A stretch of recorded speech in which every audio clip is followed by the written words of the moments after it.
Hello, good morning. So, ito na naman nga po ang inyong rakiterang ina. Kaya naman bago muna ang lahat, igapanan muna natin ang ating pagiging ina. So, ito nga yung araw-araw na nangyayari, no?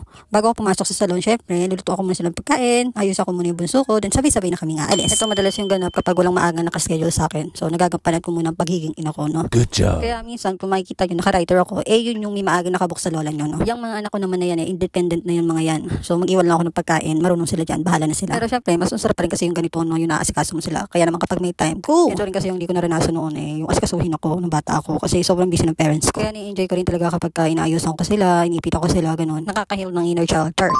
So, eto nga, nandito na nga tayo. Sakto lang naman yung dating ko. Naging ganyan lang naman sila nang dumating ako. So, nagsabay-sabay sila. Kaya eto nga, busy na naman ang lola nyo. So, wala na naman tayong hinto dito.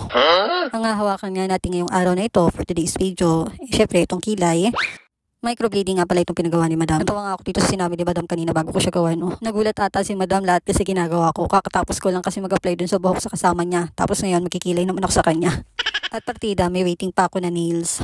So, ito na nga. Tapos na nga si Madam. Dumako naman tayo sa buhok na kasama niya. Buti na lang pareho silang protein yung pinagawa. Hindi ka mangangamba na baka masira kapag napasobra ka ng babad. Wow! At sa wakas, natapos na nga tayo sa buhok. So, sa nails naman tayo. At dahil best friend ko yung nagpa-nails, alam na, pagtapos nito, at nayaya na nga ang person. Sa dami ng tsikahan, kulang na kulang ang oras. Dahil pagod ng lola nyo, babay mo na mga best. Sa uulitin.